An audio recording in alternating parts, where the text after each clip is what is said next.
All right, welcome back. So, um, this video is a continuation.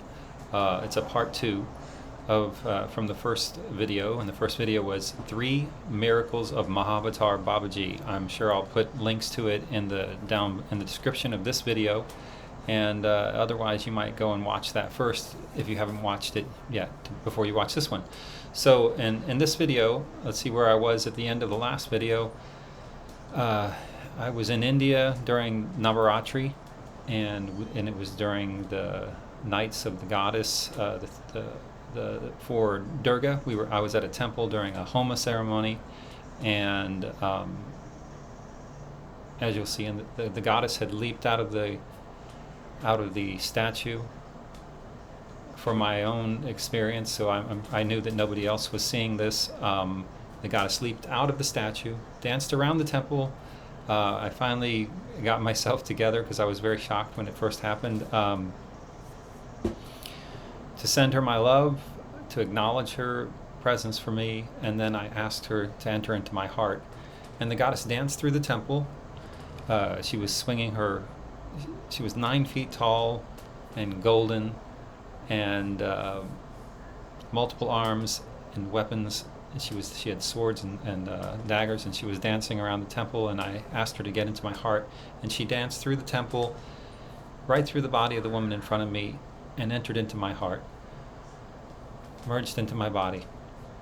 And it is no accident, at least I believe it's no accident, that the woman who was sitting in front of me at that moment, many years later now, is my wife. And it has been a great blessing in my life, as I did request to live with the goddess, that I got what I asked for, and she very much resembles Durga. There was one particular the story we have in our family when we were with her young daughter. We were going to like a knick-knack store, and they had they had some statues of the Hindu gods and goddesses around, and at one point I saw a little statue of Durga sitting on a lion, and I pointed it out, and I asked our little daughter, I said, "Who's that?" And she looked at it, and without missing a beat, she was like, "That's Mommy." And anyhow, that was the second, what I call my second miracle of Babaji. And the third miracle of Babaji is quite a story. This one I experienced what I see talked about out there on YouTube as reality shifting or timeline shifting. I had been out. The family, and this was with my first wife. I was with my first wife and my children, my boys, and they had invited, one of my oldest son had invited a girl with us, and we were all out camping for the weekend. And my wife had wanted to go hiking, and so at a certain point in the day, we got ourselves together and drove over to the head of a trail, and we went hiking up into the mountains along a trail. And it was very beautiful. We were there near the coast in Oregon.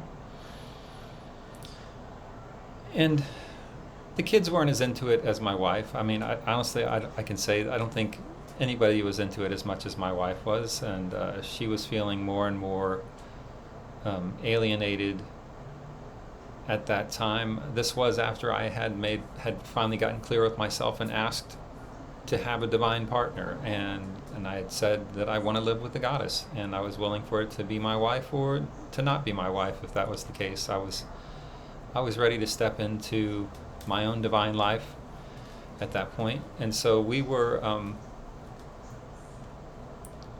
hiking along the trail, and the kids weren't exactly completely into it, and eventually some hornets came along, and I think 2 of the kids got stung. And so they really weren't feeling into it after that. And I suggested to my wife that maybe it was time to turn around, that we could end the hike at that point. And she wasn't having any of it. She wanted to continue on, thought that everybody should keep hiking, and she was having fun. at least she wanted to continue along the hike. And so I said, okay, well, I'm going to go ahead and take the kids back to the campsite. They're miserable. They're getting stung by the hornets. So I told her I was going to go take the kids back. She could meet me at the trailhead when she was done hiking along, and then would turn back and come back down the trail, that I would be there at the trailhead for her to pick up and drive her back to the campsite. So I took the kids, we went back to the car. I took the kids to the campsite, visited with them a little bit, and I went to the trailhead. And I sat there and I started doing some of my own reading, my spiritual reading, my practices, did some meditation. I kind of got lost in my own activity until I realized that well over an hour or more had gone past, and certainly more than that even since we had left my wife on the trail. And I started to become concerned that she wasn't out yet, and started to notice the time of the day we're moving more into the afternoon, getting into the later afternoon. And I realized it was only going to be so much more light if she didn't come back soon. So I went back to the campsite and told the kids that I was going to go hiking in to look for her, because I thought she should have been out by now, but that I was going to try to make sure that I got out before it got dark in any case. And so I went back to the trailhead, and I wanted to make sure that I didn't also get stuck, and then we'd have two people stuck in the dark along the trail. So I noted what time it was, and it was just right before I left. It was 7:01 p.m. and I knew that I had 45 minutes before sundown at that point, because I looked it up, and then so I knew that I could run in for about 22 and a half, 23 minutes, and I would need to be turning around and coming out as fast as I'd gone in. So I get onto the trail and got my watch, noting the time. I head in. I start calling for her and running, and I have a pretty strong pace. I start jogging in so that I could continue to jog at the same pace all the way and all the way out if I have to. And I get in a good bit, and I start calling her name, and I don't hear anything. I listen. But at a certain point, as I went in and I was jogging, I was already concerned, but at a certain point, I just had a certainty came over me that something was very wrong. And and realizing that there was something really wrong, I realized that I called on all the help that was needed. At that point is when I realized that I should call on Babaji's assistance. And I called on Babaji, and I also just went into myself and just started chanting every mantra that I could imagine for assistance and help. And I kept jogging in, and periodically I'd stop and call for her and listen, and I'd keep running in, and I was chanting the mantras and just calling on all help. And I went in and I kept going, and I heard nothing as I went deeper and deeper and got along the path. Had run in at this point for 22, 23 minutes. And I must have been deeper in than when I left my wife on the trail. But at that point, I know I had to turn around and come back. And I was going to go out and get rangers, and we could come back for her with the right equipment and flashlights and all the stuff.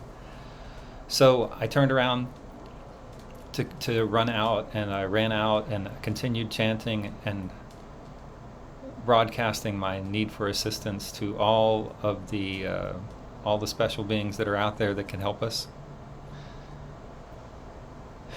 And so I ran, and it was getting darker, of course, as we were getting towards the last 20 minutes of light.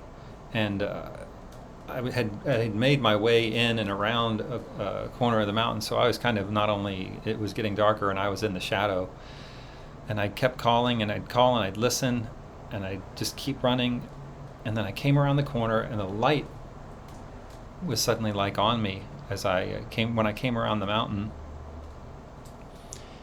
and it just, the light actually got my attention, and I turned and I looked, and I mean, I thought I heard something, and I looked ahead, and I could see from the position where I was at that point, I could see through the foliage of the trees and all the way down. I could actually see my car at the very front of the trailhead from around the corner. I mean, there was a lot more to run still, but I could see it there. And it actually looked like there was a person standing next to the car. And my heart leaped because I hoped it was her, but I was almost afraid that I would think it was her, and then I'd get to the end and then it would just be somebody else. So I really redoubled my efforts running at top speed to the end of the trail, and I was calling for her. And I finally come out on the end of the trail there, and my wife's standing there next to the car. She's soaking wet, completely soaking wet. And I asked her, I was like, "Oh my gosh, you're okay? What happened?" And she tells me how she actually got off the trail. She went off the trail for some reason, lost the trail, couldn't find her way back to the trail, and so where we were walking on the mountain, it was actually kind of steep, and then there was the trail, and she ended up making her way all the way down into the bottom where there was a creek running through the mountains.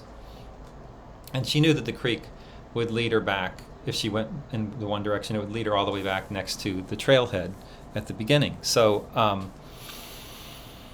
she got down there, and there were all of these, enormous trees falling over, boom, boom, boom. It was a big mess in this creek. It wasn't like a really free-flowing creek. It was a creek running under all of these overturned trees and whatnot. And she said she was climbing on the trees, ducking under the trees. She's in the water. To my knowledge, I can imagine it would have been very easy for her to have gotten into quite a situation while she was walking through those trees. And she was telling me she saw these squirrels came up, and she was like a squirrel was sitting there looking at her going, "You're not supposed to be here. This is not your place." So I am just at that point, I'm overjoyed that she's there, that she's okay. I don't care what happened. I'm just glad she's okay. She's soaking wet. She's exhausted.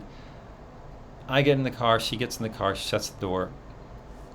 I just let out a big exhale and, put the key in the ignition, and I turn the accessory on. And when the accessory comes on, I see the time on the dash, and it's 7:01 p.m., which is exactly the moment that I left the car. And I looked at my watch, 7:01, and then I realized the sun's up. It's the moment that I left the car. So this has to at least be an extreme example of timeline shifting, reality shifting, and I certainly credit it as one of the amazing miracles that Babaji has blessed me with. I'm certain that my wife got herself in the other reality and the other timeline. I think she may have died. She may have gotten caught by one of those logs, got under, hit her head, something, drowned in the creek. Who knows? But I know that I called on the blessing, but the time change, the timeline shift was the sure sign to me that something major actually happened. That this was a major shift of reality, a real timeline shift. And I know that Babaji is there. I know that it's written in the books and all. It says if you call on the name of Babaji with reverence and seriously say his name in reverence, you will receive a blessing. I know this is true for me, but I think even deeper I've known that if I call Babaji, he will respond. He has responded every time that I've called, and every time that I've called, it has been a major miracle in my life. But I always took it seriously as in the autobiography of a yogi, where I first came across this information and had my own inner subjective realization of my connection to Babaji.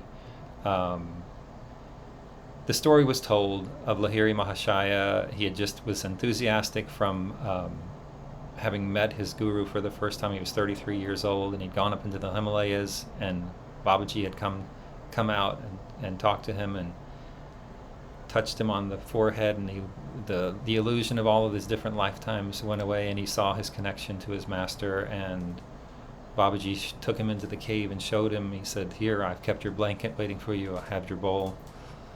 And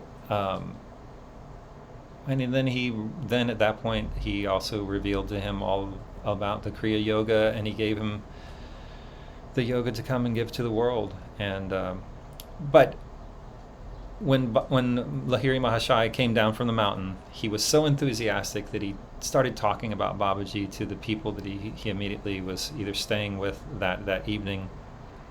He was so enthusiastic, and then they started making fun of him and saying that maybe the high mountain air had gotten to him a little bit, and and he said, "No, he'll come if I call him." And because Babaji had promised Lahiri Mahashaya that he would come if he called him.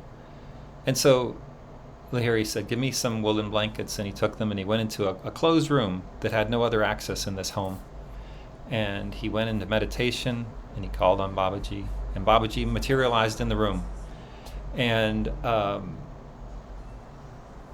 he said, "Lahiri, have you called me on a trifle?" And he kind of was stern with him for a bit. And Lahiri apologized profusely, but then in the end, Babaji relented, and he said, "Well, I don't want you to look foolish or look like you're lying to your friends, so let's go out." And he comes out of the room with Lahiri Mahashaya, and the people are they can't believe it, right? But yet they know that there's no other way for anybody to get into that room. And Babaji allows them to come and touch his body. He asks them to make some food. He sits and he eats with them, and they have a time for the evening. And he eventually twinkle and disappears in front of everybody. So Babaji told him when he was being stern with him about calling him on a trifle, he said, "Hitherto I would have come when you called me, but now I will only come when you need me." And I understood the meaning behind that, and so I have never used my feeling of my connection to Babaji to call him frivolously. And so every time I do, I have experienced a miracle, and I take it very seriously, and I thank Babaji for his blessings, and I know that he is there in a special way for many of you out there as well if you're watching this.